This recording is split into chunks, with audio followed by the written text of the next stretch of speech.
여러분, 꽃이 가장 진한 향을 내뿜는 순간이 언제인지 아십니까? 만개했을 때가 아닙니다. 시들어갈 때입니다. 꽃잎이 하나둘 떨어지기 직전 생명의 마지막 순간에 꽃은 가장 절박하고 진한 향기를 세상에 남깁니다. 이정은은 그 사실을 너무도 잘 알고 있었습니다. 15년간 이 낡은 골목 끝에서 꽃집을 운영하며 수만 송이의 꽃이 시들어가는 모습을 지켜봤으니까요. 하지만 그때의 저는 몰랐습니다. 제 딸 유나가 마치 시든 꽃처럼 생의 마지막 향기를 내뿜으며 제게 다가오고 있었다는 사실을, 그리고 그 향기가 우리 모녀의 관계를, 아니, 우리 인생 전체를 완전히 뒤바꿔 놓을 거라는 사실을 말입니다. 이것은 한 여자가 모든 것을 잃고 다시 모든 것을 되찾기까지의 이야기입니다. 배신과 증오, 그리고 그 끝에서 피어난 용서에 관한 이야기입니다. 자, 이제 여러분을 그날로 안내하겠습니다. 비가 내리던 그 오후 제 인생이 산산조각 나기 시작했던 바로 그 순간으로, 여러분, 한 사람의 인생이 단 하루 만에 무너질 수 있다고 믿으시나요? 저는 그 현장에 있었습니다.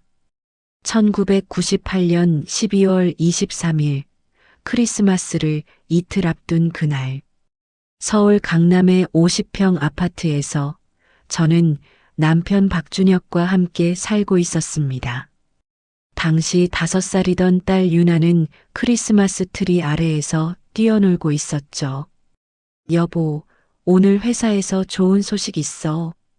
남편은 현관문을 열자마자 환하게 웃으며 말했습니다. 당시 그는 IT 벤처기업을 운영하고 있었고 IMF 외환위기에도 불구하고 사업은 승승장구하는 것처럼 보였습니다. 무슨 일인데 그렇게 좋아해? 저는 저녁 식사를 준비하며 물었습니다. 일본 투자자들이 우리 회사에 관심을 보이고 있어. 다음 주에 계약만 성사되면 우리 회사 가치가 10배는 뛸 거야. 그는 제 허리를 감싸 안으며 속삭였습니다. 정은아, 조금만 더 참아. 내년이면 우리 진짜 부자 될 거야. 유나 미국 유학도 보내고 너도 하고 싶은 거 다 하게 해줄게. 저는 그의 품에 안겨 행복을 느꼈습니다. 그때의 저는 바보였습니다. 행복이 얼마나 쉽게 무너지는지 몰랐으니까요.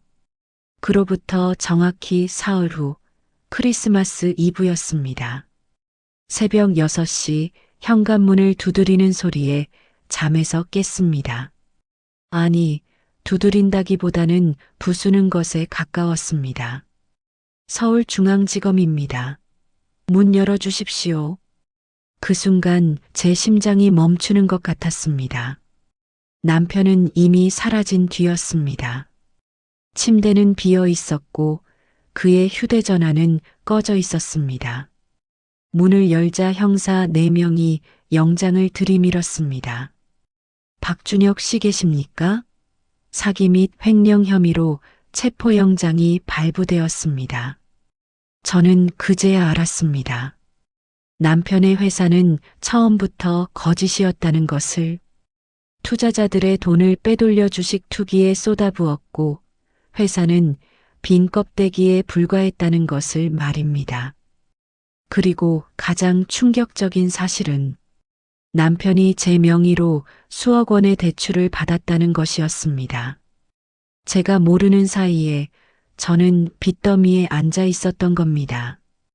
이정은 씨 연대보증인으로 등록되어 있습니다. 대출금 3억 원을 즉시 상환하셔야 합니다. 은행 직원의 차가운 목소리가 전화기 너머로 들려왔습니다. 3억 원. 저에게는 상상도 할 수 없는 금액이었습니다. 그날 이후 석 달 동안 제 삶은 지옥이었습니다. 아파트는 경매로 넘어갔고 저는 유나의 손을 잡고 단칸방으로 이사해야 했습니다. 채권 추심업체 직원들은 하루에도 수십 통의 전화를 걸어왔습니다. 이정은 씨, 돈 안 갚을 겁니까? 딸 유치원까지 찾아갈까요? 협박이었습니다. 하지만 저는 어쩔 수 없었습니다. 돈이 없었으니까요. 결국 저는 서울을 떠나기로 했습니다. 지방의 작은 도시로 아무도 저를 모르는 곳으로 도망치듯 내려왔습니다. 그리고 그곳에서 작은 꽃집을 열었습니다. 지방 도시 구도심의 좁은 골목길. 거기서 저는 들꽃이라는 이름의 작은 꽃집을 열었습니다.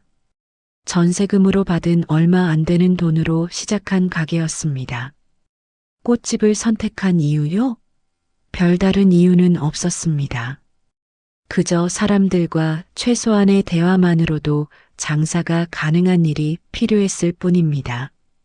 꽃을 팔 때는 많은 말이 필요 없으니까요. 어머니, 장미 한 다발 주세요. 네, 포장해 드릴까요? 네. 그게 전부였습니다. 깊은 관계를 맺을 필요가 없었습니다. 그저 꽃을 팔고 돈을 받고 문을 닫으면 그만이었습니다. 저는 그렇게 살아가기로 마음먹었습니다. 더 이상 누구도 믿지 않기로, 더 이상 누구에게도 기대지 않기로, 특히 가족이라는 이름으로는 절대로. 유나는 그 시절을 어떻게 기억할까요? 엄마가 매일 아침 5시에 일어나 꽃시장에 가던 모습을, 밤늦게까지 시든 꽃잎을 정리하던 뒷모습을, 생일날에도 케이크 대신 빵 한 조각으로 때우던 그 초라한 식탁을. 저는 유나에게 좋은 엄마가 되어주지 못했습니다. 아니, 그럴 여유가 없었습니다. 살아남는 것만으로도 벅찼으니까요. 유나는 조용한 아이로 자랐습니다. 학교에서 돌아오면 꽃집 구석에 앉아 숙제를 하거나 책을 읽었습니다. 친구들을 집에 데려온 적은 한 번도 없었습니다. 아마도 부끄러웠겠죠. 좁은 꽃집 뒤편의 더 좁은 방에서 엄마와 함께 사는 자신의 처지가. 엄마, 아빠는 언제 와? 어느 날 유나가 물었습니다. 당시 유나는 초등학교 2학년이었습니다. 저는 꽃을 다듬던 손을 멈추고 차갑게 대답했습니다. 아빠는 없어. 우리한테는 아빠가 없다. 왜? 그냥 없는 거야. 더 이상 그 얘기 하지 마. 저는 더 이상 대화를 이어가지 않았습니다. 그날 이후로 유나는 아빠에 대해 다시는 묻지 않았습니다. 시간은 참 이상한 것입니다. 어떤 상처는 아물지 않지만 사람은 그 상처와 함께 사는 법을 배웁니다. 저는 꽃집을 운영하며 유나를 키웠습니다. 넉넉하지는 않았지만 굶지는 않았습니다. 유나는 장학금을 받으며 지방 국립대학에 진학했고 졸업 후 서울의 중견기업에 취직했습니다. 그리고 결혼했습니다. 신랑은 같은 회사 마케팅팀 과장이었습니다. 강민준, 서울대 경영학과를 나온 잘생기고 말 잘하는 남자였습니다. 저는 결혼을 반대했습니다. 유나야, 결혼은 신중하게 해야 해. 사람은 쉽게 변해. 하지만 유나는 제 말을 듣지 않았습니다. 엄마는 아빠 때문에 상처받아서 그런 거잖아. 민준 오빠는 달라. 우리는 서로 사랑해. 사랑. 저는 그 말을 듣고 쓴웃음을 지었습니다. 사랑이 무엇인지 유나는 아직 모르는 것 같았습니다. 사랑은 시간이 지나면 시들어간다는 것을, 그리고 시든 사랑은 독이 된다는 것을 말입니다. 결국 유나는 결혼했고 서울에서 생활하기 시작했습니다. 저는 다시 혼자가 되었습니다. 좁은 꽃집에서 혼자 꽃을 다듬고 손님을 맞이하며 하루하루를 보냈습니다. 그리고 오늘도 똑같은 일상이 반복되고 있었습니다. 새벽 5시에 일어나 꽃시장에 갔습니다. 장미, 백합, 국화, 튤립, 제철 꽃들을 골라 담았습니다. 시장 상인들과는 필요한 말만 주고받았습니다. 이정은 씨, 오늘 장미 상태 좋아요. 좀 가져가세요. 네, 10다발만 주세요. 짧고 간결한 대화. 그것으로 충분했습니다. 가게로 돌아와 꽃을 정리했습니다. 시든 꽃잎을 하나씩 떼어내며 저는 오늘도 혼잣말을 했습니다. 시들어야 진짜 향이 나지. 그 말을 하며 꽃잎을 쓰레기통에 버렸습니다. 시든 꽃은 쓸모없습니다. 아름답지도 향기롭지도 않습니다. 그저 버려질 뿐입니다. 사람도 마찬가지입니다. 쓸모 없어지면 버려집니다. 제가 그랬고 아마 유나도 언젠가 그럴 것입니다. 저는 그렇게 생각하며 살아왔습니다. 하지만 그날 모든 것이 바뀌었습니다. 오후 3시쯤이었습니다. 바깥에는 가을비가 내리고 있었습니다. 찬바람이 불어오는 계절이었죠. 단골 손님 몇 명이 다녀간 후 가게는 한산했습니다. 저는 카운터에 앉아 장부를 정리하고 있었습니다. 오늘의 매출, 내일 주문할 꽃의 종류, 다음 달 월세. 언제나처럼 계산에 골몰하고 있었습니다. 그때였습니다. 딸랑. 문 여는 소리가 들렸습니다. 고개를 들자 거기 유나가 서 있었습니다. 검은색 트렌치 코트를 입고 머리는 깔끔하게 묶고 화장도 완벽했습니다. 출근할 때처럼 단정한 모습이었습니다. 하지만 뭔가 이상했습니다. 눈빛이 불안했습니다. 손을 계속 비비꼬고 있었고 시선은 이리저리 흔들렸습니다. 유나야? 저는 놀라서 일어났습니다. 갑자기 무슨 일이야? 회사는? 엄마. 유나는 저를 보며 억지로 미소를 지었습니다. 하지만 그 미소는 금방이라도 무너질 것 같았습니다. 나, 잠깐 이야기 좀 할 수 있을까? 무슨 일인데? 전화도 없이 갑자기. 저는 경계심을 늦추지 않았습니다. 15년 동안 쌓인 본능이었습니다. 누군가 예고 없이 찾아오면 그건 좋은 일이 아니라는 것을. 앉아. 차 줄까? 아니, 괜찮아. 유나는 카운터 앞 작은 의자에 앉았습니다. 손을 무릎 위에 올려놓고 한참 동안 말을 꺼내지 못했습니다. 저는 기다렸습니다. 조급하게 굴지 않았습니다. 오히려 차갑게 기다렸습니다. 엄마. 마침내 유나가 입을 열었습니다. 민준 오빠. 사업을 시작했어. 사업? 저는 미간을 찌푸렸습니다. 회사 그만뒀어? 아니, 병행하고 있어. 친구들이랑 온라인 쇼핑몰 사업을 시작했는데 유나는 말을 흐렸습니다. 저는 이미 짐작하고 있었습니다. 다음에 나올 말이 무엇인지. 좀 꼬였어. 역시나. 저는 한숨을 쉬었습니다. 얼마나 손해봤는데? 처음에는 잘 됐어. 정말로. 몇 달 동안은 수익도 나고 투자자들도 관심 보이고 그래서 오빠가 회사 대출을 받아서 더 투자했는데 유나의 목소리가 떨리기 시작했습니다. 거래처가 사기를 친 거야. 오빤 완전히 속았어. 그 사람들 다 잠적했고 돈은 한 푼도 돌려받을 수가 없어. 저는 가만히 유나를 바라봤습니다. 감정을 드러내지 않으려 애썼습니다. 그래서 대출금을 갚아야 하는데 우리 돈으론 부족해. 그래서 유나는 저를 똑바로 쳐다보지 못했습니다. 시선은 바닥을 향했습니다. 엄마 명의로 대출 좀 받을 수 있을까? 그 순간 제 안에서 무언가 뚝 끊어지는 소리가 들렸습니다.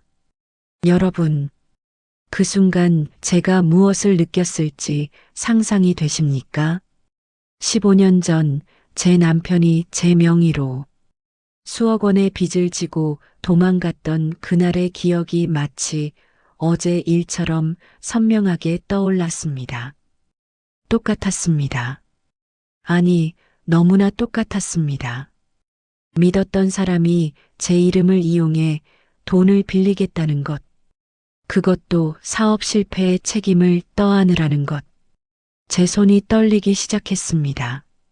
꽃을 다듬던 가위를 꽉 쥐었습니다. 손가락이 하얗게 질릴 정도로 말입니다. 유나야. 저는 최대한 차분하게 말하려 했습니다. 하지만 목소리는 떨렸습니다. 너, 지금 무슨 말을 하는 거니? 엄마, 나도 어쩔 수 없어. 은행에서는 내 신용으로는 더 이상 대출이 안 나와.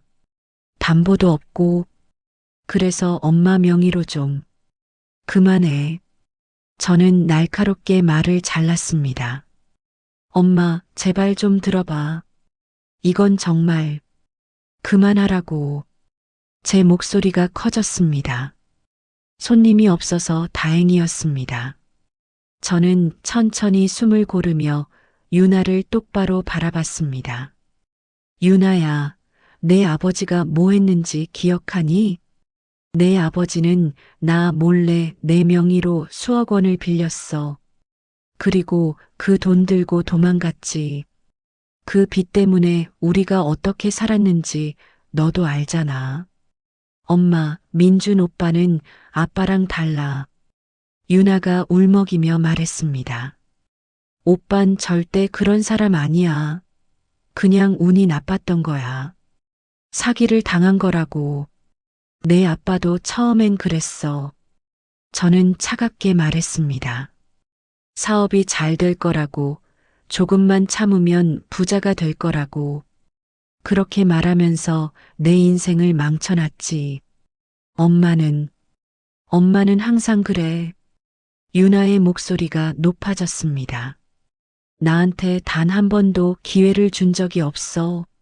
나를 믿어준 적이 없단 말이야. 믿음?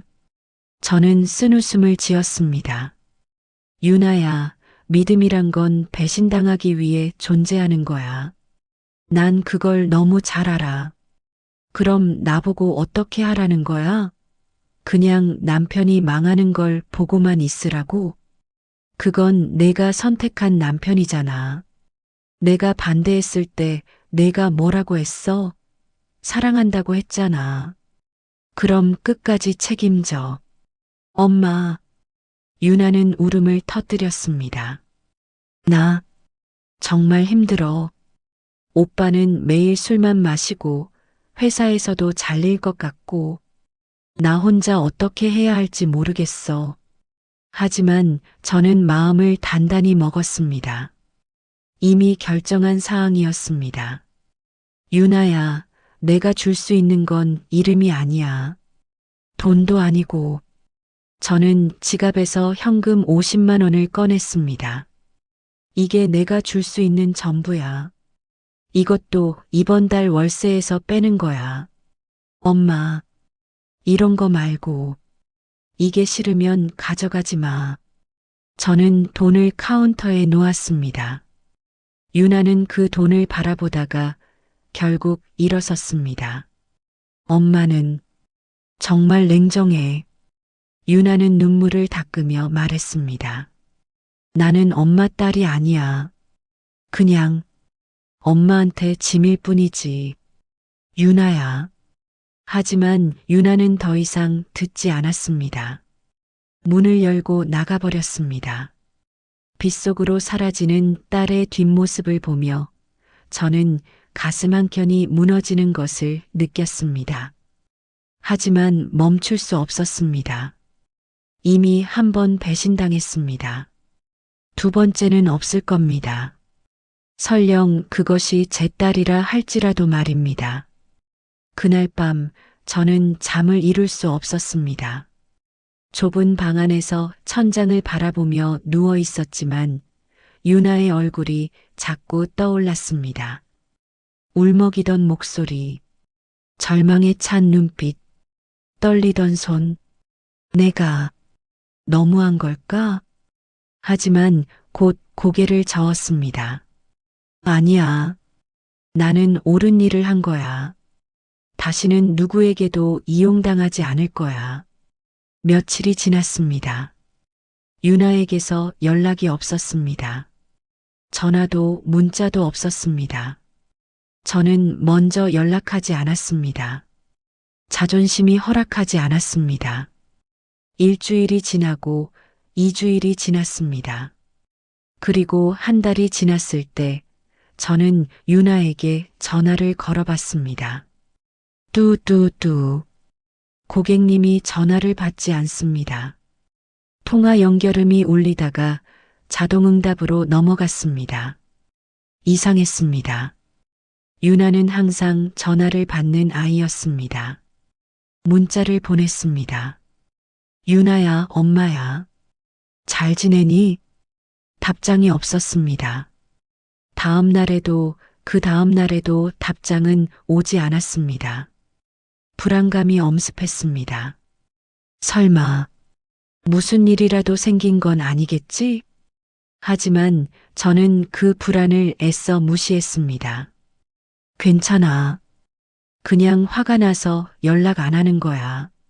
시간이 지나면 괜찮아질 거야. 그렇게 스스로를 달래며 저는 일상을 이어갔습니다.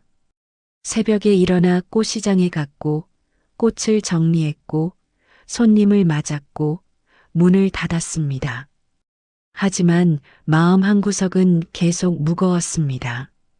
어느 날 오후 저는 시든 장미 꽃잎을 떼어내고 있었습니다. 빨갛던 꽃잎은 이제 갈색으로 변해 있었습니다.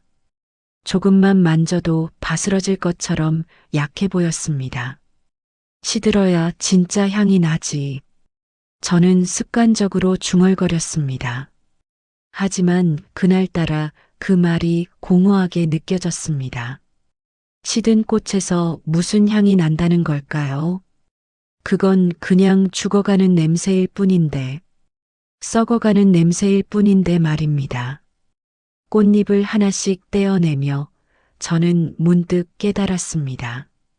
제가 유나에게 했던 말들도 이 시든 꽃잎과 같다는 것을, 차갑고 메마르고 생명력 없는 말들이었다는 것을 말입니다. 엄마는 나한테 한 번도 기회를 준 적이 없었어.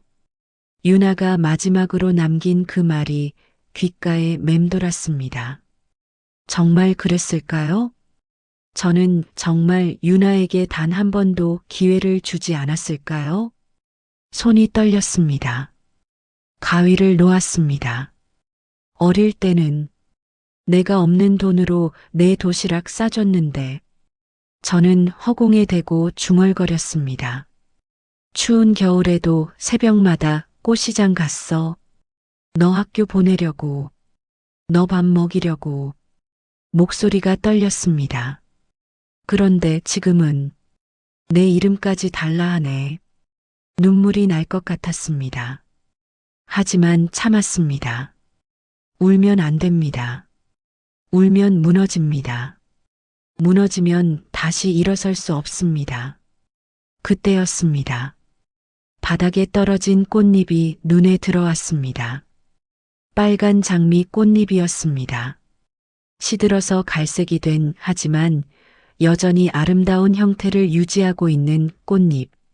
저는 그것을 집어들었습니다. 그리고 코에 가져다 댔습니다. 놀랍게도 향기가 났습니다. 희미하지만 분명한 장미의 향기가 났습니다. 시들어야 진짜 향이 난다. 제 말이 맞았습니다. 하지만 그 의미를 이제야 깨달았습니다. 시든 꽃이 향기를 내뿜는 이유는 마지막 생명을 불태우기 때문이 아닐까요? 자신의 존재를 세상에 남기기 위해 필사적으로 향기를 내뿜는 것이 아닐까요? 그렇다면 유나도 설마 불길한 예감이 스쳤습니다. 저는 급히 휴대전화를 집어들었습니다. 유나에게 다시 전화를 걸었습니다. 뚜뚜뚜. 고객님이 전화를 연결되지 않았습니다. 문자를 보냈습니다. 유나야, 엄마야. 제발 연락해. 걱정돼. 하지만 답은 오지 않았습니다. 저는 그날 밤 내내 잠을 이루지 못했습니다. 2달이 흘렀습니다. 유나에게서는 여전히 아무런 연락이 없었습니다. 저는 매일 전화를 걸었지만 번호는 계속 통화 불가 상태였습니다. 번호를 바꾼 걸까?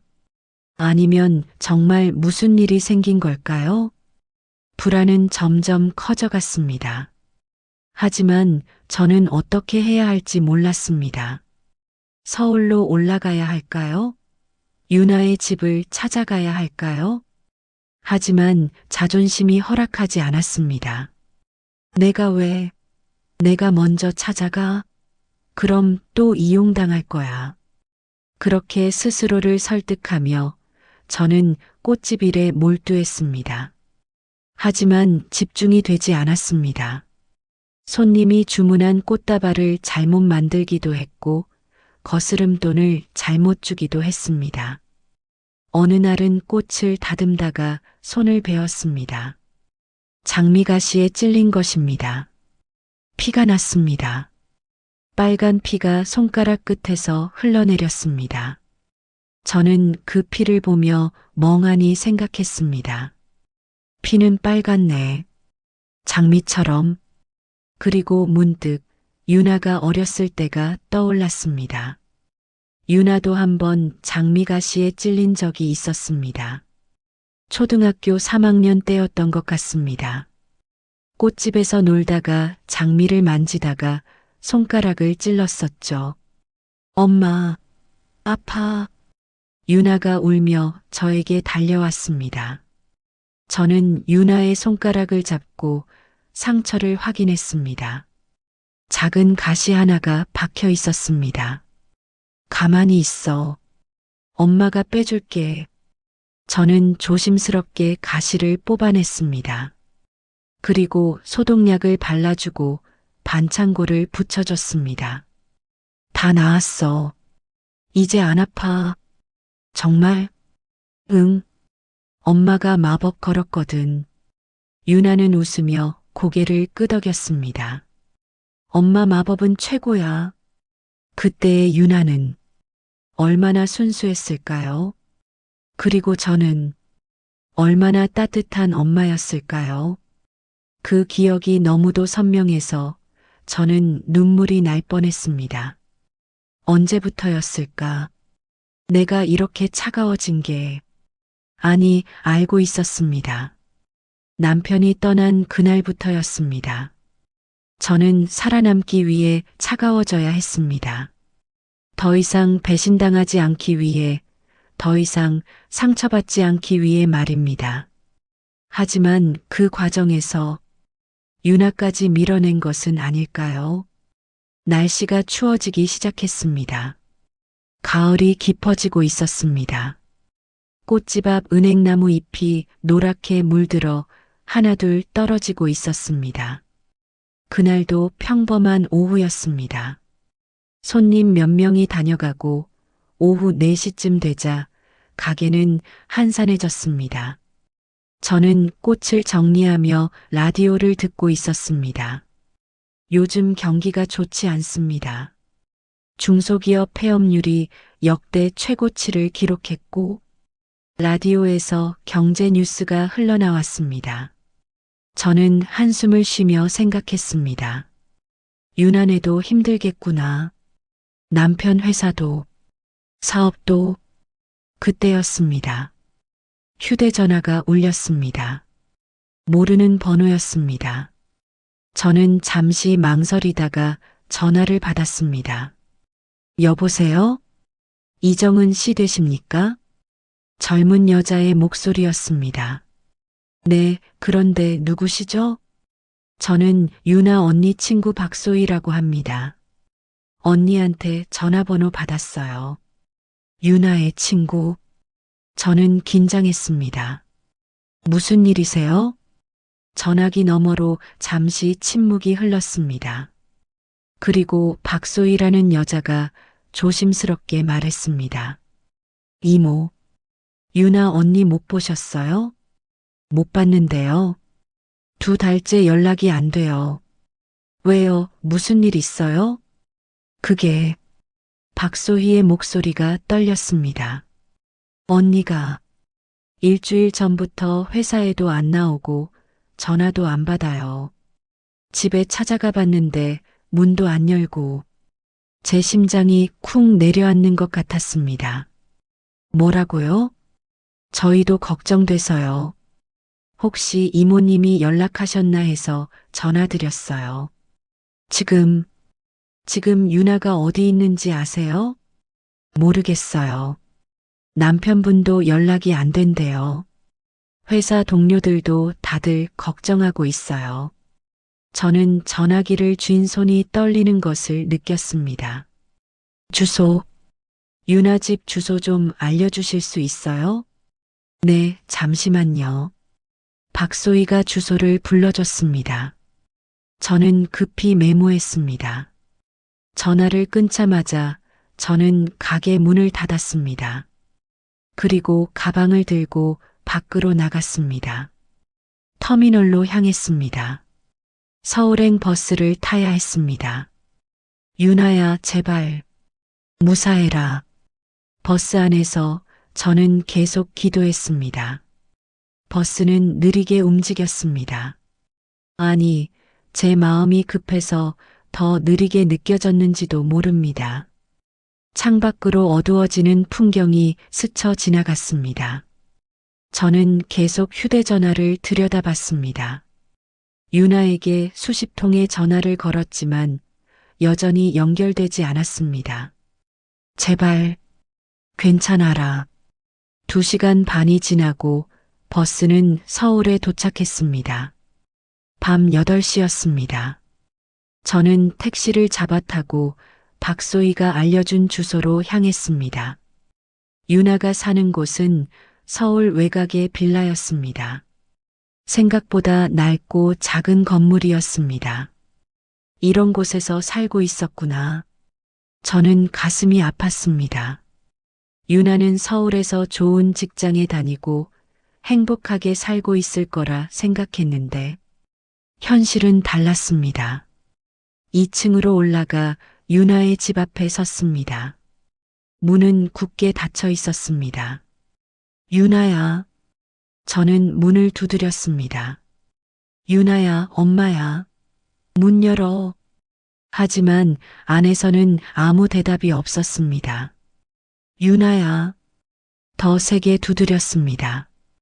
그때 옆집 문이 열렸습니다. 중년 여성이 얼굴을 내밀었습니다. 누구세요? 저 유나 어머니인데요. 혹시 우리 딸 보셨어요? 여자는 고개를 저었습니다. 며칠째 못 봤어요. 그 집 남편도 안 보이던데. 무슨 일 있나 봐요. 열쇠 좀 있으세요? 아니면 관리사무소 번호라도. 잠깐만요. 여자는 안으로 들어가더니 전화번호를 적은 메모지를 건네줬습니다. 저는 급히 관리사무소에 전화를 걸었습니다. 여보세요. 2층 유나 씨 댁인데요. 어머니인데 연락이 안 돼서요. 문 좀 열어주실 수 있으세요? 신분증 있으세요? 네, 있어요. 10분 뒤 관리인이 올라왔습니다. 신분증을 확인한 후 관리인은 예비 열쇠로 문을 열었습니다. 유나야. 저는 안으로 뛰어들어갔습니다. 집안은 어두웠습니다. 불을 켰습니다. 거실은 어질러져 있었습니다. 소파 위에 옷가지들이 널려 있었고 탁자 위에는 먹다 만 컵라면이 그대로 있었습니다. 유나야. 방으로 달려갔습니다. 침실 문을 열었습니다. 그리고 그곳에서 유나를 발견했습니다. 침대에 누워 있었습니다. 하지만 잠든 것이 아니었습니다. 얼굴은 창백했고 입술은 파래져 있었습니다. 유나야. 저는 비명을 지르며 유나에게 달려갔습니다. 손목을 잡아봤습니다. 맥박이 약하지만 뛰고 있었습니다. 아직 살아있어. 저는 급히 휴대전화를 꺼내 119에 전화를 걸었습니다. 여보세요. 딸이 의식이 없어요. 빨리 와주세요. 주소를 알려주고 저는 유나를 흔들었습니다. 유나야, 정신 차려. 엄마야. 하지만 유나는 눈을 뜨지 않았습니다. 그때 침대 옆 탁자 위에 놓인 약통이 눈에 들어왔습니다. 수면제였습니다. 그리고 그 옆에는 빈 소주병이 있었습니다. 설마. 온몸에 소름이 돋았습니다. 유나야. 안 돼. 저는 유나를 안아 올렸습니다. 몸이 너무 가벼웠습니다. 엄청나게 살이 빠진 것 같았습니다. 유나야. 제발. 눈 떠. 얼마 후 구급차 사이렌 소리가 들렸습니다. 구급대원들이 올라왔고 유나를 들것에 옮겨 실었습니다. 저는 구급차에 함께 탔습니다. 구급차 안에서 구급대원이 유나에게 산소 마스크를 씌우고 심전도를 체크했습니다. 환자분 상태가 심각합니다. 최대한 빨리 이송하겠습니다. 저는 유나의 손을 꼭 잡았습니다. 유나야. 엄마가 여기 있어. 괜찮아. 다 괜찮을 거야. 하지만 유나는 여전히 눈을 뜨지 않았습니다. 응급실에 도착했습니다. 의사와 간호사들이 유나를 급히 치료실로 옮겼습니다. 저는 밖에서 기다릴 수밖에 없었습니다. 시계를 봤습니다. 밤 10시였습니다. 저는 플라스틱 의자에 앉아 머리를 감싸 쥐었습니다. 이게 내 잘못이야. 유나가 그날 가게에 왔을 때 저는 딸을 밀쳐냈습니다. 도움을 청하는 딸에게 저는 차가운 말만 내뱉었습니다. 넌 나한테 짐일 뿐이야. 그 말을 들은 유나가 얼마나 상처받았을까요? 얼마나 절망했을까요? 혼자서 모든 것을 감당하려 했을 겁니다. 남편의 사업 실패, 빚, 그리고 엄마의 거절까지. 저는 울음을 참을 수 없었습니다. 눈물이 주르륵 흘러내렸습니다. 미안해. 유나야. 엄마가 잘못했어. 1시간이 지났습니다. 2시간이 지났습니다. 마침내 의사가 나왔습니다. 보호자분이세요? 네. 제가 어머니입니다. 저는 벌떡 일어났습니다. 환자분 상태가 어떻습니까? 의사는 심각한 표정으로 말했습니다. 위세척을 했고 현재는 안정을 찾았습니다. 다행히 큰 문제는 없을 것 같습니다. 아, 다행이다. 저는 주저앉을 뻔했습니다. 하지만 의사가 말을 이었습니다. 환자분이 극심한 스트레스와 우울증을 겪고 있는 것 같습니다. 정신과 상담이 필요할 것 같고요. 그리고 의사는 잠시 말을 멈췄다가 조심스럽게 말했습니다. 임신 12주 차입니다. 네. 저는 귀를 의심했습니다. 임신이라고요? 네. 환자분이 알고 계셨나요? 아니, 저도 몰랐어요. 유나가 임신했다고? 그렇다면 그날 대출을 받으려 했던 이유가 혹시 환자가 말한 거 있나요? 아직 의식은 돌아왔지만 말을 하지 않고 있습니다. 곧 일반 병실로 옮길 예정이니 그때 면회하실 수 있습니다. 감사합니다, 선생님. 의사가 떠나고 저는 다시 의자에 앉았습니다. 임신. 유나는 아기를 가지고 있었습니다. 그리고 남편은 도망갔다고 했죠. 아기를 살리려고. 그래서 대출을 받으려 했던 거구나. 모든 퍼즐이 맞춰졌습니다. 유나는 자신을 위해서가 아니라 뱃속의 아기를 위해 필사적으로 돈이 필요했던 겁니다. 하지만 저는 그런 딸을 거절했습니다. 저는 고개를 떨구고 울었습니다. 1시간 후 유나는 일반 병실로 옮겨졌습니다. 저는 조용히 병실 문을 열고 들어갔습니다. 유나는 침대에 누워 있었습니다. 산소 마스크를 쓰고 있었고 링거를 맞고 있었습니다. 눈은 떠 있었지만 천장만 바라보고 있었습니다. 유나야. 저는 조심스럽게 다가갔습니다. 유나는 고개를 돌려 저를 봤습니다. 그 눈빛에는 아무것도 없었습니다. 희망도 분노도 슬픔도 없었습니다. 그저 텅 빈 눈빛이었습니다. 유나야. 저는 침대 옆에 앉았습니다. 엄마야. 미안해.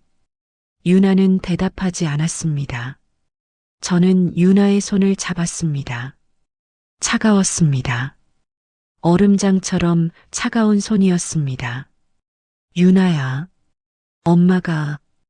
엄마가 잘못했어. 눈물이 흘러내렸습니다. 그날 내가 왔을 때 엄마가 너를 밀쳐냈어. 내 말을 들어주지 않았어. 유나의 눈에서도 눈물이 흘러내렸습니다. 엄마, 나, 유나가 떨리는 목소리로 말했습니다. 나, 대출 받으려던 거, 나 살려고 그랬어. 알아. 의사 선생님한테 들었어. 아기 있다며. 응. 유나는 고개를 끄덕였습니다. 민준 오빠가 사업 실패하고 도망갔어.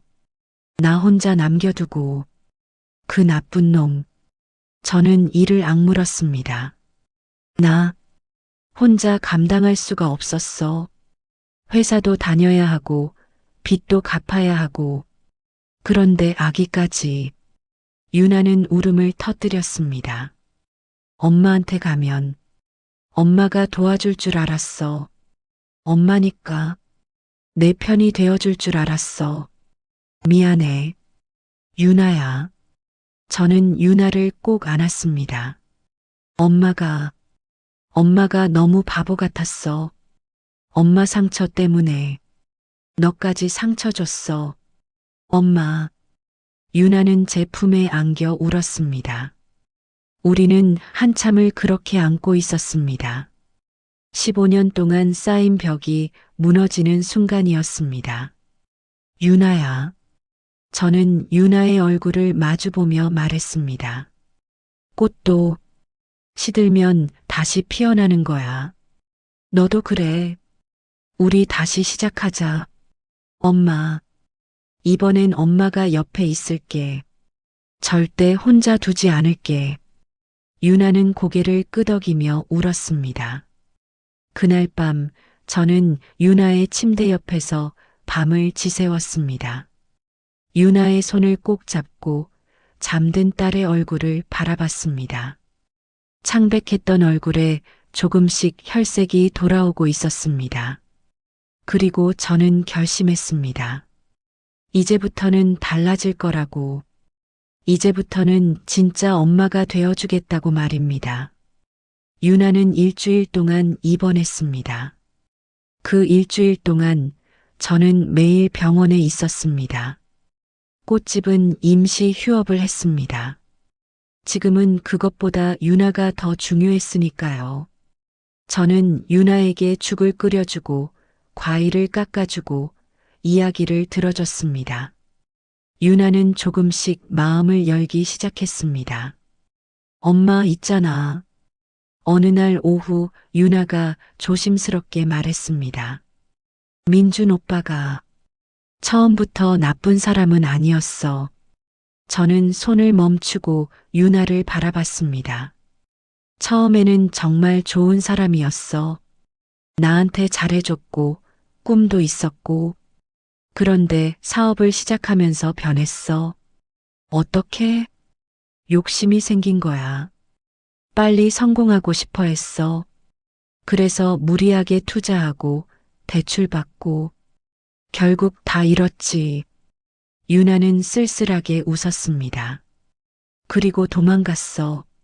내가 임신했다는 걸 알고도 그냥 사라졌어. 그 비겁한. 괜찮아, 엄마. 이제 그 사람 생각 안 해. 나는 내 아기만 생각할 거야. 유나는 배에 손을 얹었습니다. 이 아기는 나한테 마지막 희망이야. 이 아기 때문에 내가 살았어. 저는 유나의 손을 잡았습니다. 유나야, 우리 함께 키우자. 엄마가 도와줄게. 정말? 유나의 눈에 희망이 떠올랐습니다. 그럼 우리 함께 서울에 있을까? 아니면 내 꽃집으로 내려올래? 유나는 잠시 생각하다가 말했습니다. 엄마 꽃집으로 갈래. 서울은 이제 지겨워. 조용한 곳에서 아기 키우고 싶어? 그래, 좋아. 우리 함께 살자. 저는 유나를 꼭 안았습니다. 그 순간 제 가슴 속에서 뭔가 따뜻한 것이 피어오르는 것을 느꼈습니다. 10년 동안 얼어붙어 있던 마음이 녹기 시작한 것입니다. 일주일 후 유나는 퇴원했습니다. 저는 유나와 함께 유나의 집으로 갔습니다. 짐을 정리하기 위해서였습니다. 집안을 정리하며 저는 유나가 얼마나 힘들게 살았는지 알 수 있었습니다. 냉장고는 거의 비어 있었고 전기세 고지서가 밀려 있었습니다. 옷장에는 얼마 안 되는 옷가지들만 걸려 있었습니다. 유나야, 이렇게 살았구나. 저는 가슴이 아팠습니다. 괜찮아, 엄마.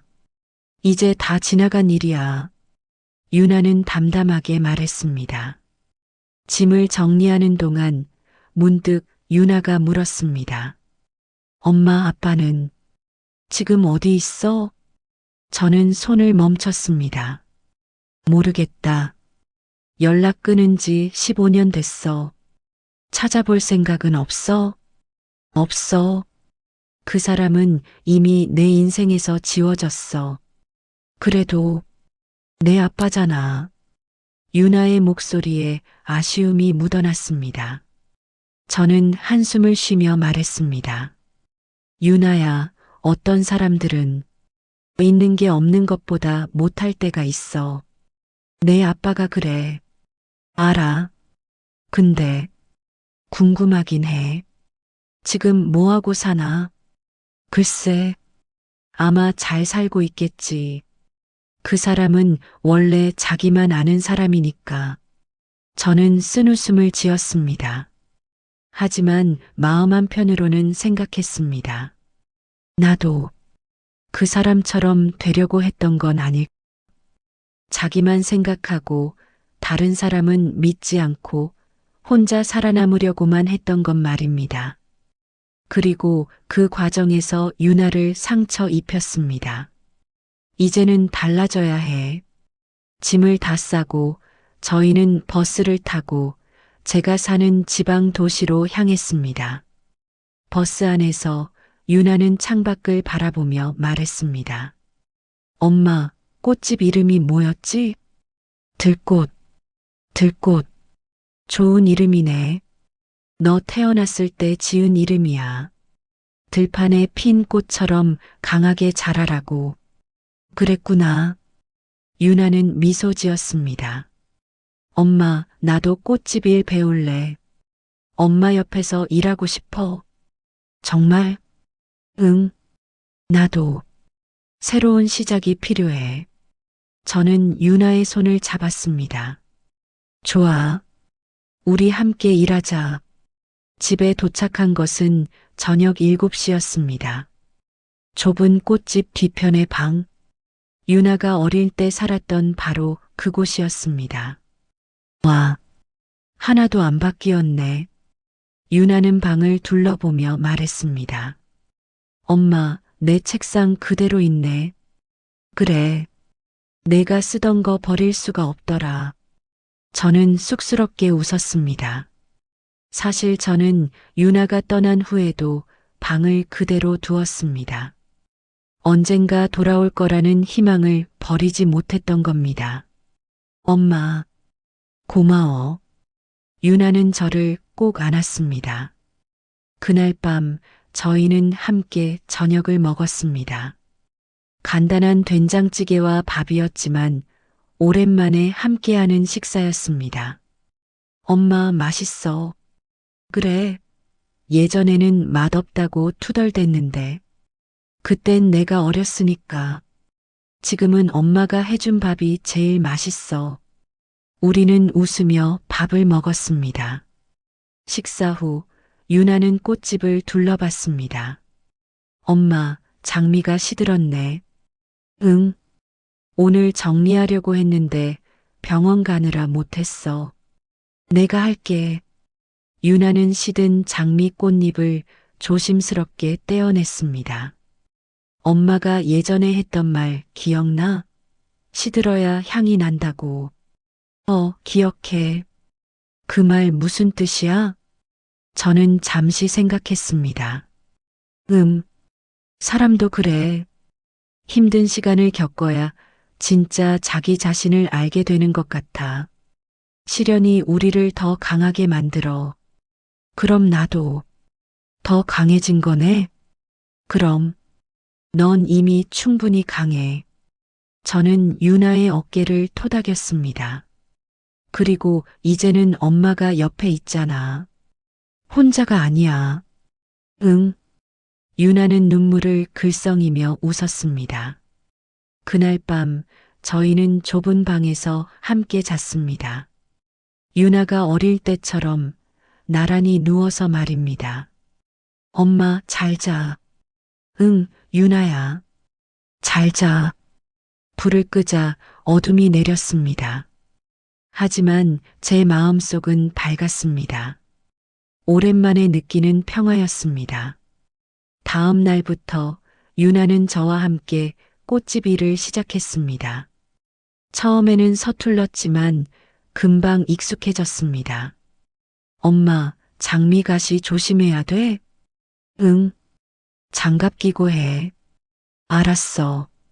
유나는 열심히 꽃을 다듬었습니다. 손님이 오면 유나가 응대했습니다. 어서 오세요. 무엇을 도와드릴까요? 장미 꽃다발 하나 부탁해요.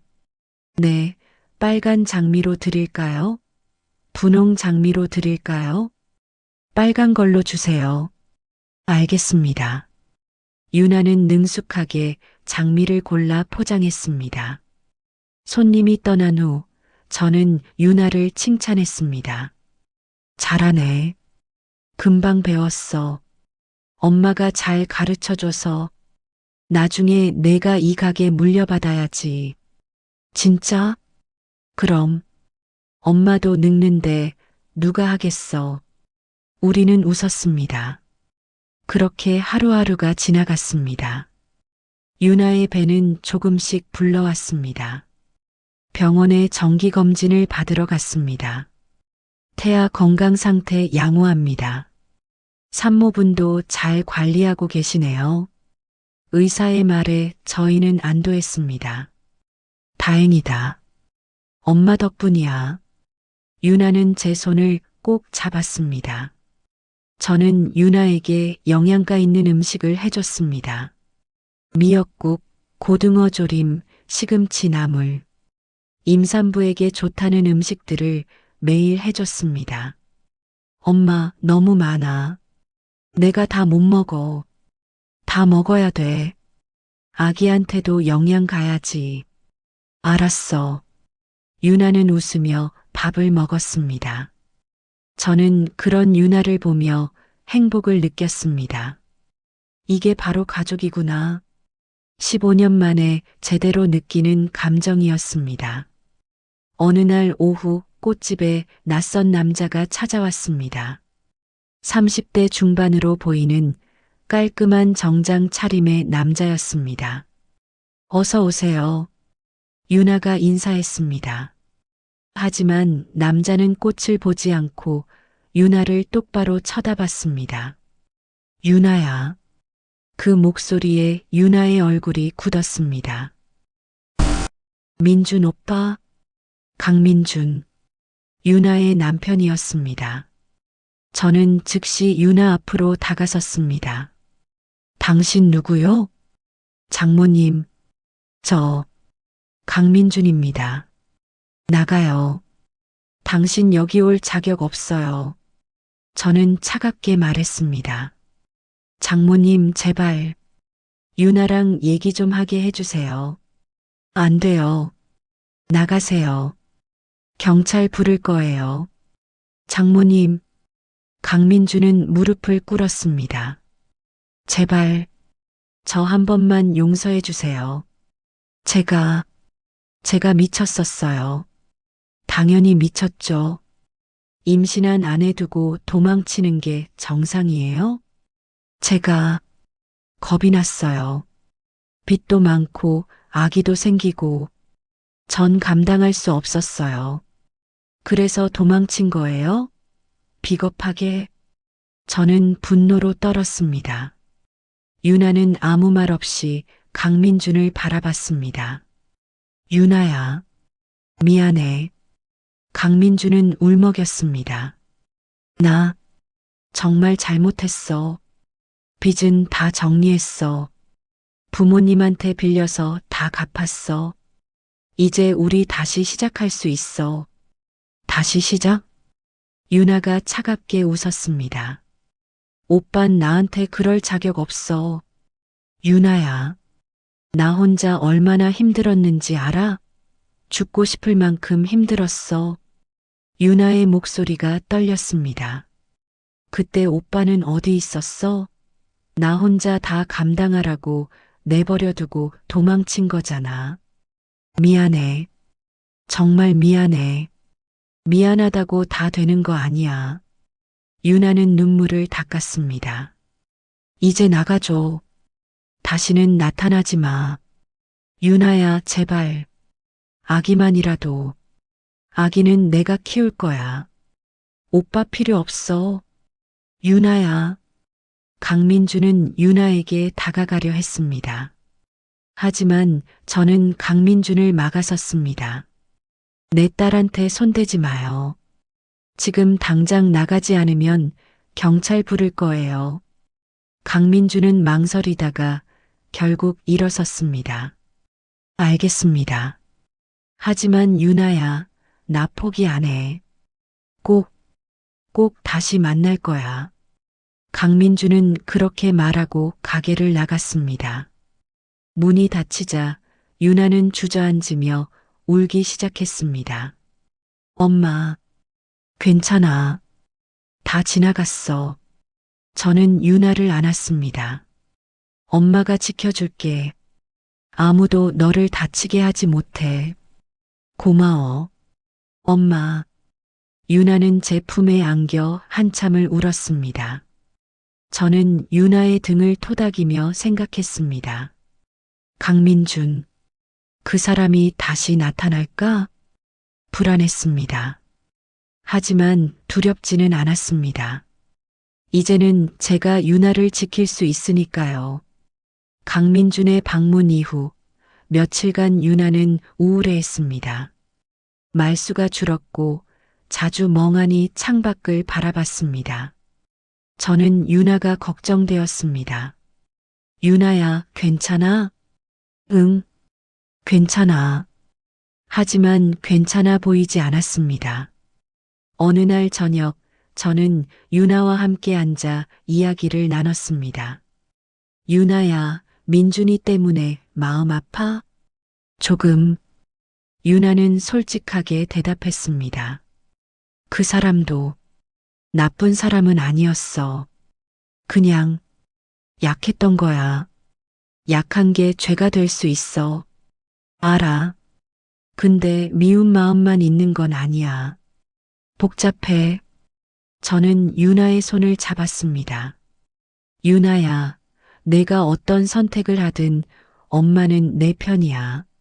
민준이를 용서하든 안 하든 그건 내 선택이야.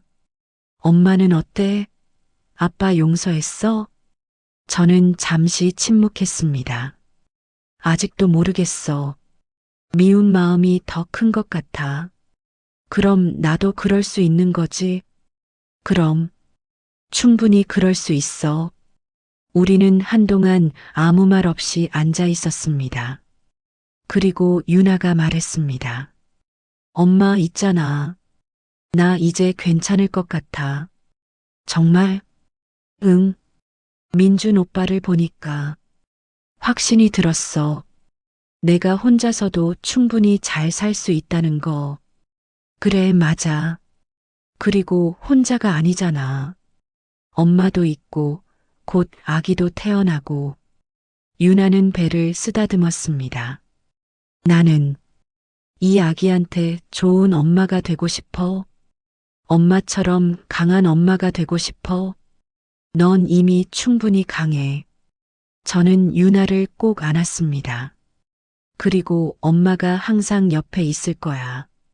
응, 고마워, 엄마. 그날 밤 이후로 유나는 점점 밝아졌습니다.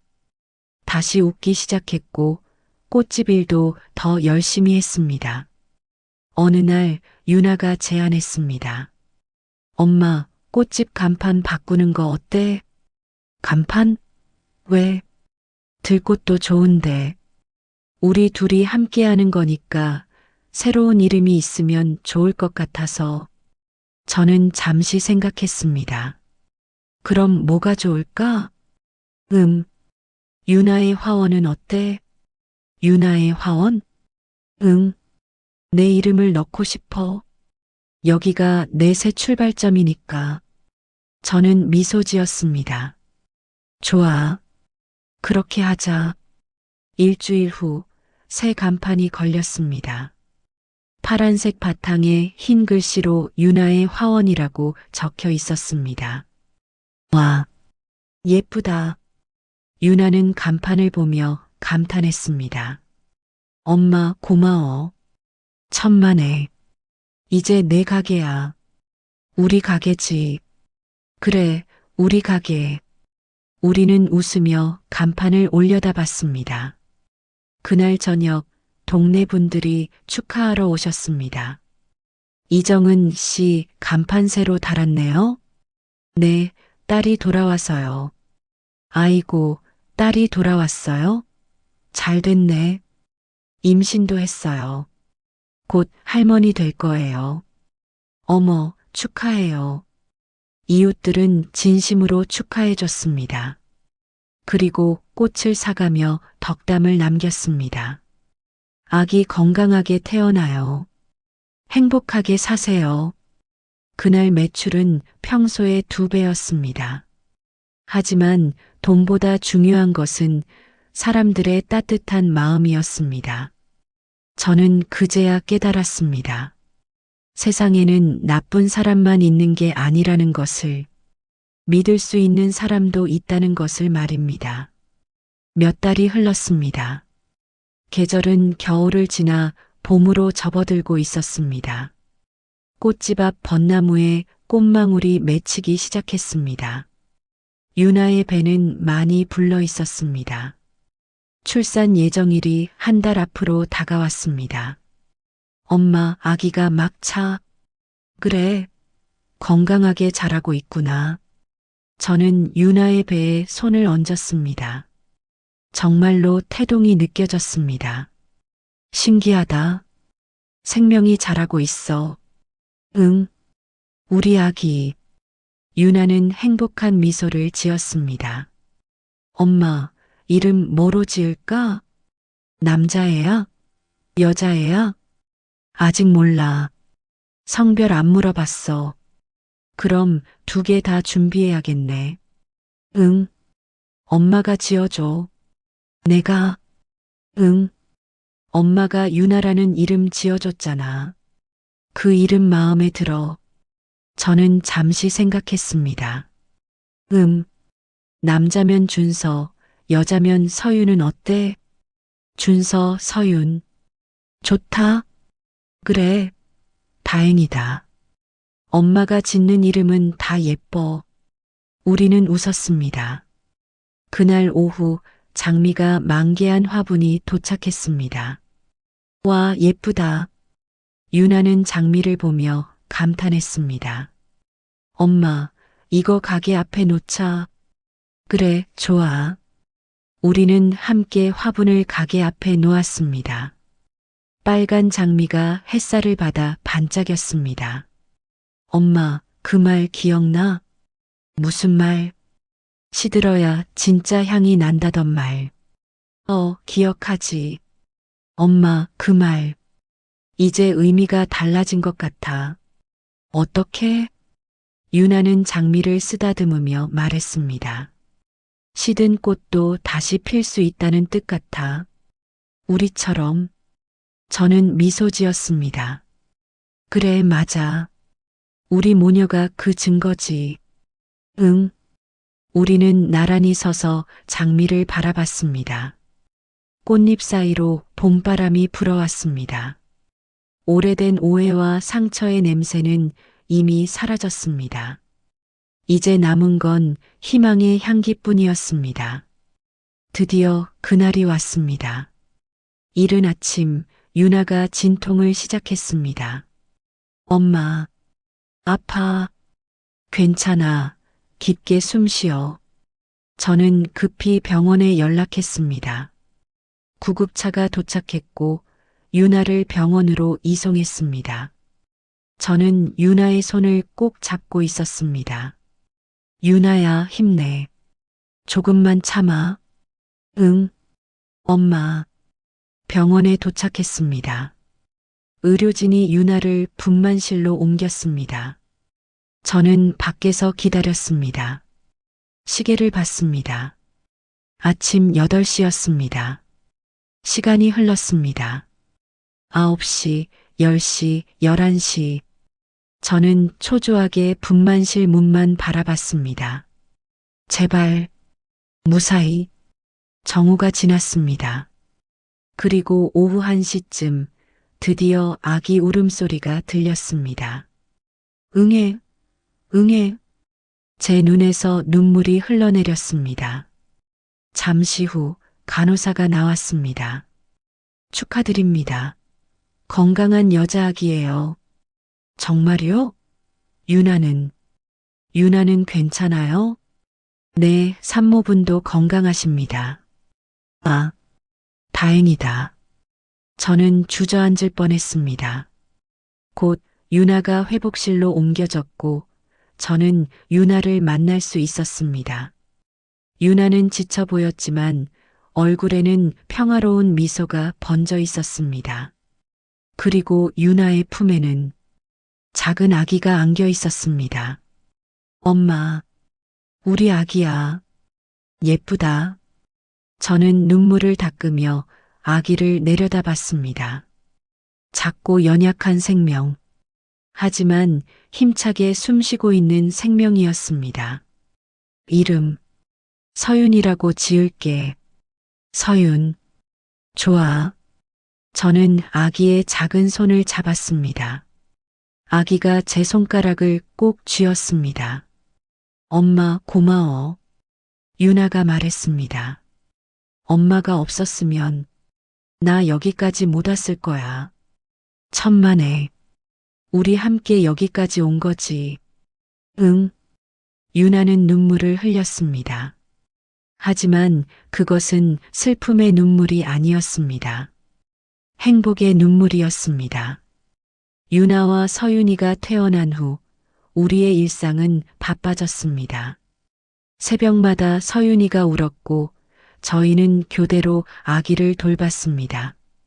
엄마, 서윤이 기저귀 좀 가져다 줘. 응, 잠깐만. 저는 기저귀를 가져다 주며 웃었습니다. 옛날 생각나네. 내가 아기였을 때도 이랬어. 진짜? 나도 많이 울었어? 그럼. 밤새 울어대서 잠을 못 잤지. 미안해, 엄마. 괜찮아. 그게 다 행복한 기억이야. 유나는 서윤이를 안으며 말했습니다. 나도 엄마처럼 좋은 엄마가 될게. 넌 이미 좋은 엄마야. 꽃집 일은 제가 주로 했습니다. 유나는 아기를 돌보느라 바빴으니까요. 하지만 가끔 유나도 서윤이를 업고 가게에 나왔습니다. 어서 오세요. 손님들은 서윤이를 보며 감탄했습니다. 아이고, 아기 예쁘네요. 감사합니다. 몇 개월이에요? 이제 2달 됐어요. 건강하게 자라요. 손님들의 축복을 받으며 서윤이는 무럭무럭 자랐습니다. 계절이 바뀌고 어느덧 1년이 지났습니다. 서윤이는 이제 걸음마를 시작했습니다. 엄마, 서윤이가 걸어. 유나가 신나서 소리쳤습니다. 저도 달려갔습니다. 서윤이가 비틀비틀 걷고 있었습니다. 우리 서윤이 잘한다. 저희는 박수를 쳤습니다. 서윤이는 웃으며 제게로 걸어왔습니다. 할머니, 그 말을 듣는 순간 제 가슴이 벅차올랐습니다. 할머니, 저는 할머니가 되었습니다. 그리고 그것이 이렇게 행복한 일인지 몰랐습니다. 어느 날 꽃집에 다시 강민준이 찾아왔습니다. 하지만 이번엔 혼자가 아니었습니다. 나이든 부부가 함께 왔습니다. 아마도 강민준의 부모인 것 같았습니다. 유나야. 강민준이 조심스럽게 말을 걸었습니다. 유나는 서윤이를 안고 있었습니다. 왜 왔어? 이분들은 우리 부모님이야. 유나한테 인사드리고 싶다고 하셔서. 강민준의 어머니가 앞으로 나왔습니다. 유나야, 우리 아들이 너무 잘못했어. 용서해줘. 그녀는 눈물을 흘리며 말했습니다. 우리가 아들을 잘못 키웠어. 책임감 없이. 이렇게 만든 게 다 우리 잘못이야. 아니에요. 유나는 당황했습니다. 저는 그냥 아기 보고 싶어. 우리 손주 보고 싶어. 강민준의 어머니는 서윤이를 간절히 바라봤습니다. 유나는 잠시 망설였습니다. 저는 유나에게 말했습니다. 유나야, 내가 결정해. 엄마는 내 선택을 존중할게. 유나는 깊게 숨을 쉬었습니다. 그리고 천천히 서윤이를 내밀었습니다. 안아보세요. 정말? 강민준의 어머니는 조심스럽게 서윤이를 안았습니다. 그리고 눈물을 흘렸습니다. 고마워. 정말 고마워. 강민준의 아버지도 다가와 서윤이를 바라봤습니다. 예쁘다. 우리 손주. 그들은 한참 동안 서윤이를 안고 있었습니다. 그 모습을 보며 저는 생각했습니다. 용서란 게 이런 걸까? 완전히 잊는 것도 완전히 받아들이는 것도 아닌 그저 앞으로 나아가기로 선택하는 것. 그것이 용서인지도 모릅니다. 강민준 일가가 떠난 후 유나가 말했습니다. 엄마, 내가 약한 걸까? 왜? 저 사람들을 용서한 것 같아서 그건 약한 게 아니야. 오히려 강한 거야. 저는 유나의 어깨를 감싸 안았습니다. 용서는 상대방을 위한 게 아니야. 자기 자신을 위한 거지. 미움을 놓아주는 거야. 그래, 응, 너는 이제 자유로워진 거야. 유나는 미소 지었습니다.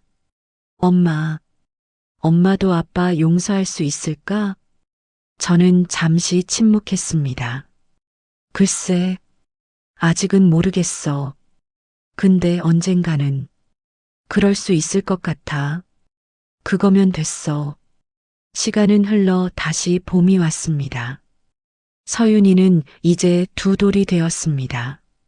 할머니, 꽃 예뻐. 서윤이는 꽃집 안을 뛰어다니며 꽃을 만졌습니다. 서윤아, 조심해. 가시 있어. 응. 서윤이는 조심스럽게 장미를 만졌습니다. 할머니, 이거 엄마 줄 거야. 그래, 엄마 좋아하시겠다. 서윤이는 장미 한 송이를 들고 유나에게 달려갔습니다. 엄마, 꽃. 어머, 고마워 서윤아. 유나는 서윤이를 안아 올리며 장미를 받았습니다. 저는 그 모습을 보며 미소 지었습니다. 우리 정말 행복하구나. 10년 전 모든 것을 잃었다고 생각했습니다. 하지만 지금 저는 모든 것을 되찾았습니다. 딸과의 관계, 손녀와의 사랑, 그리고 무엇보다 제 자신을 되찾았습니다. 어느 날 저녁 가게 문을 닫고 세 명이 함께 저녁을 먹었습니다.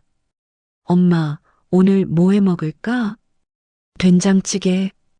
좋아. 우리는 함께 저녁을 준비했습니다. 서윤이는 옆에서 장난감을 가지고 놀았습니다. 할머니, 나도 도와줄래? 그래. 서윤이가 상 차려줄까? 응.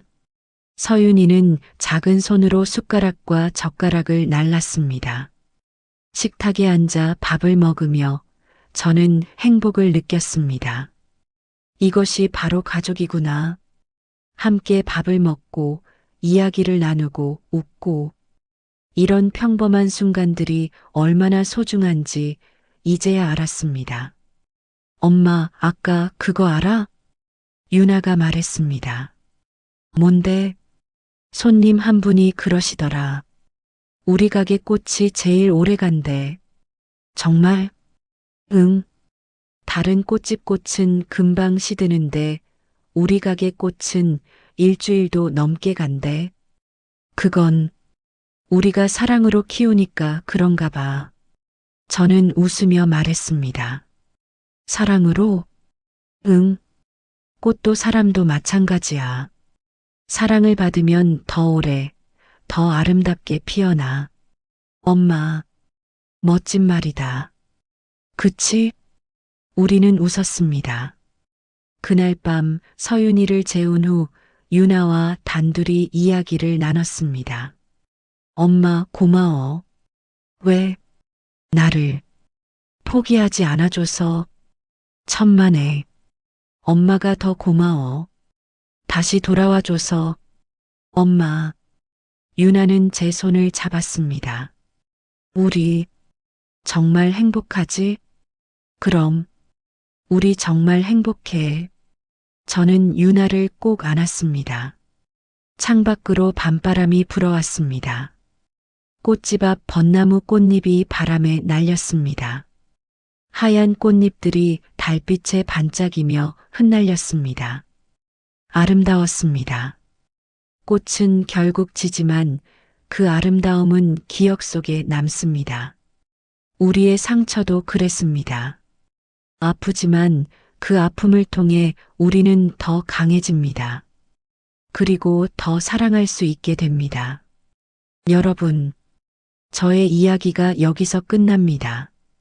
시든 꽃집에서 시작된 이야기는 다시 피어난 봄으로 끝을 맺습니다. 저는 배웠습니다. 상처는 우리를 무너뜨리지 않는다는 것을, 오히려 더 강하게 만든다는 것을, 그리고 가장 중요한 것은 용서와 사랑이라는 것을 말입니다. 딸 유나를 밀쳐냈을 때 저는 제 자신도 밀쳐내고 있었습니다. 하지만 유나를 다시 받아들이며 저도 제 자신을 받아들일 수 있었습니다. 이제 저는 더 이상 두렵지 않습니다. 배신당할까봐, 상처받을까봐 두려워하지 않습니다. 왜냐하면 알기 때문입니다. 어떤 상처도 우리를 완전히 무너뜨릴 수 없다는 것을, 우리는 언제나 다시 일어설 수 있습니다. 시든 꽃이 다시 피어나듯이 말입니다. 지금 제 꽃집 유나의 화원은 동네에서 가장 인기 있는 꽃집이 되었습니다. 손님들은 꽃을 사러 오지만 동시에 저희의 이야기를 듣고 위로를 받아갑니다. 사장님, 저도 딸이랑 사이가 안 좋았는데 사장님 이야기 듣고 용기 냈어요. 정말요? 다행이다. 이제 딸한테 전화해 볼게요. 고마워요. 그런 말을 들을 때마다 저는 제 상처가 헛되지 않았다는 것을 느낍니다. 제 아픔이 누군가에게 위로가 된다면 그것만으로도 의미가 있습니다. 유나는 이제 완전히 회복했습니다. 밝게 웃고 열심히 일하고 서윤이를 사랑스럽게 키우고 있습니다. 가끔 강민준이 찾아와 서윤이를 보기도 합니다. 유나는 강민준과 다시 합치지는 않았지만 서윤이의 아빠로서는 인정해 주기로 했습니다.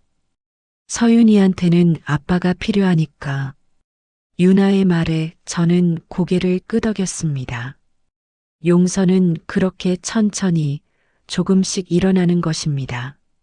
서윤이는 건강하게 자라고 있습니다. 이제 유치원에 다니기 시작했습니다. 할머니, 오늘 유치원에서 그림 그렸어. 그래, 뭐 그렸는데? 우리 가족. 서윤이가 내민 그림에는 세 사람이 그려져 있었습니다. 할머니, 엄마, 그리고 서윤이. 예쁘다, 우리 서윤이. 저는 그림을 가게에 붙여놨습니다. 손님들이 그림을 보고 미소 짓습니다. 따뜻한 가족이네요.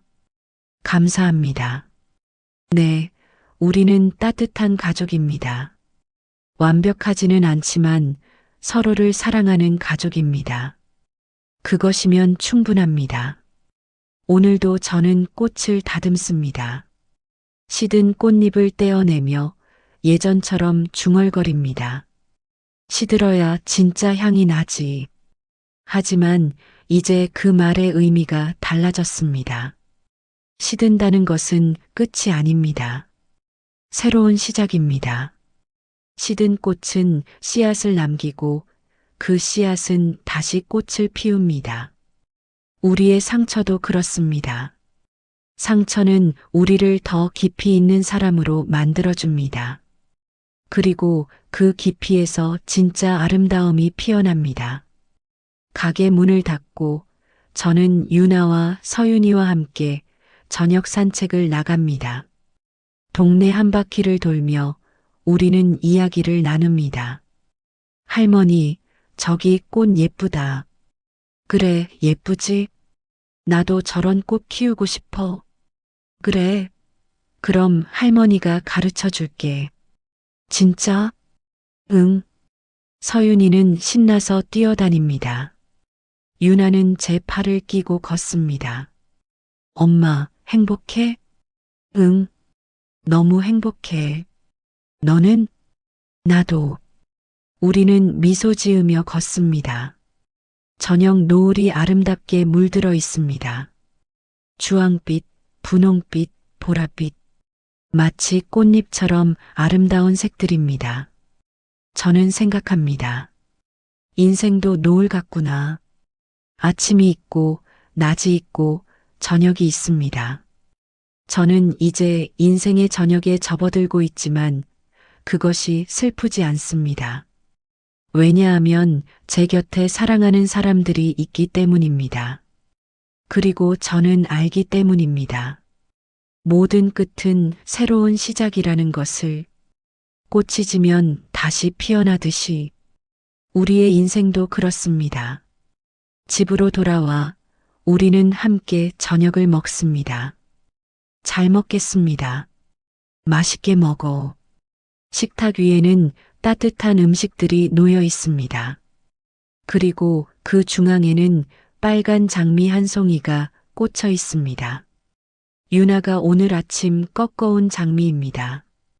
엄마, 이 장미 향 좀 맡아봐. 저는 장미의 코를 가져다 댔습니다. 향기가 났습니다.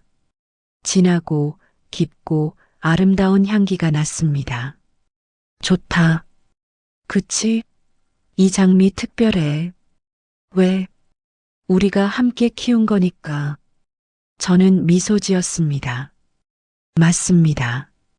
우리가 함께 키운 장미입니다.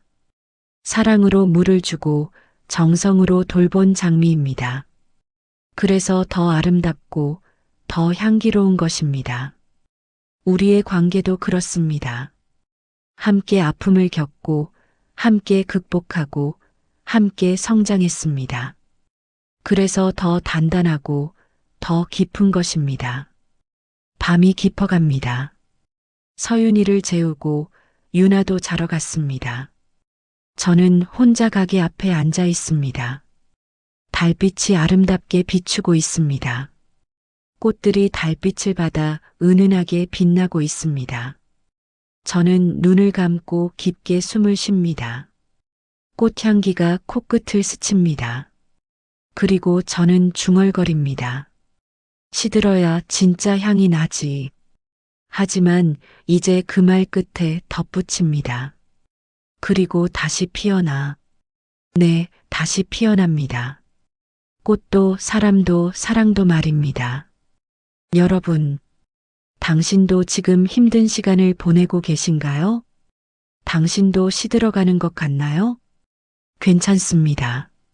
그것은 끝이 아닙니다. 새로운 시작의 신호일 뿐입니다.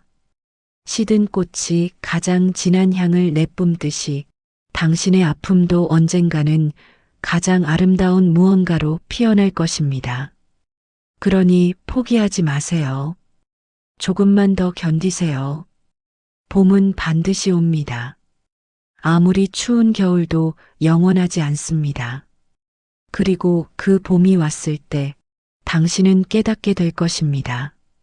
모든 아픔이 헛되지 않았다는 것을, 그 아픔이 당신을 더 강하고 더 아름답게 만들었다는 것을 말입니다. 저는 이제 일어섭니다. 가게 문을 잠그고 안으로 들어갑니다. 내일 아침이면 다시 새로운 하루가 시작될 것입니다. 꽃을 다듬고 손님을 맞이하고 유나와 서윤이와 함께 시간을 보낼 것입니다. 평범하지만 소중한 하루들입니다. 그 하루하루가 모여 우리의 인생을 만듭니다. 그리고 그 인생이 바로 우리의 꽃입니다. 시들기도 하고 다시 피어나기도 하는, 하지만 결국에는 아름다운 우리만의 꽃입니다. 여러분, 이것이 제 이야기였습니다. 시든 꽃집의 향기에서 시작해 다시 피어난 봄으로 끝나는 이야기. 이 이야기를 들으며 당신도 조금이나마 위로받으셨기를 바랍니다. 그리고 기억하세요. 꽃은 시들어도 향기는 남습니다. 당신의 아픔도, 당신의 눈물도, 당신의 상처도 모두 언젠가는 아름다운 무언가로 남을 것입니다. 그러니 포기하지 마세요. 당신은 혼자가 아닙니다. 저희가 여기 있습니다. 함께 걸어갑시다. 시든 꽃잎 사이를 지나 다시 피어날 봄을 향해. 감사합니다.